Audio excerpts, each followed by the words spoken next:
Today we are reviewing Serial Cleaners. This is the sequel to Serial Cleaner. Serial Cleaners is published by 505 Games, developed by Draw Distance.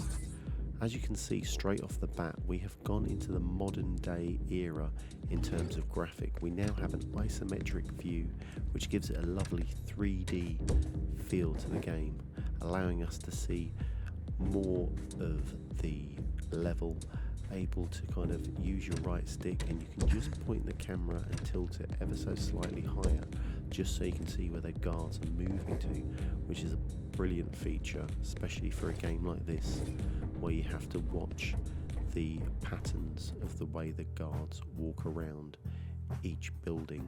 With Serial Cleaners, you follow the path of 4 characters, each that have sat down in a room to reminisce about their times and their first kind of cleanup, or their worst type of cleanup, or the one time that they almost got caught.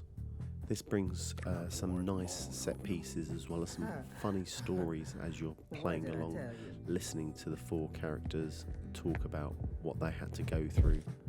Serial Cleaners is set in the 90s in New York. You are essentially a cleaner for the mob, cleaning up all their business after they've killed someone. So you have to collect evidence, you need to clean up blood by using a hoover, which is hilarious in its own kind of state. When using that hoover, however, you do have like a noise meter around you, so if a police officer or guard kind of is in that vicinity, he will be notified of where you are. Now, I'm not a major fan of stealth games, however this had a nice mix of seriousness as well as a funny side to it. So there are ways for you to help extract bodies, larger pieces of evidence which you can't just keep on your person. You can do this by, as you saw, kind of spray painting on the floor. If a police officer notices it or comes within the vicinity, he will be attracted to that area. You can let off fire extinguishers, you can turn radios on or lights off, and the guard will be alerted to go into that area. So there was a nice kind of mix and change to the kind of stealth element. There was a strategy part of it as well.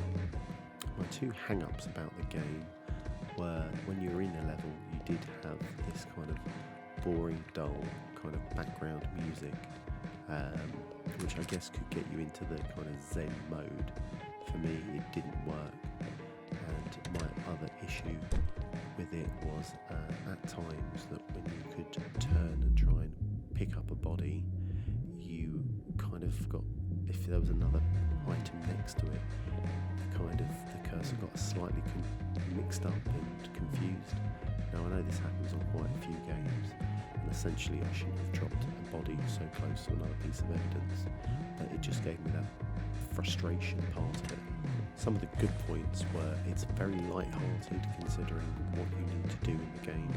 There are jokes, each of the 4 characters have a different kind of, I don't want to say ability, but essentially ability. The character you're seeing on screen now is the only one that could climb fences or jump walls. You had another character that could chainsaw bodies in half, which made for easier disposal, kind of etc. So that it did switch up the gameplay, and you didn't play the same character kind of level on level on level. You kind of switched between the 4 of them. Jump over to Xbox Tavern to read the full conclusion as well as other reviews. Let me know in the comments below of this video whether you're going to pick up Serial Cleaners or are you going to give it a miss. And until next time, this is Xbox Tavern.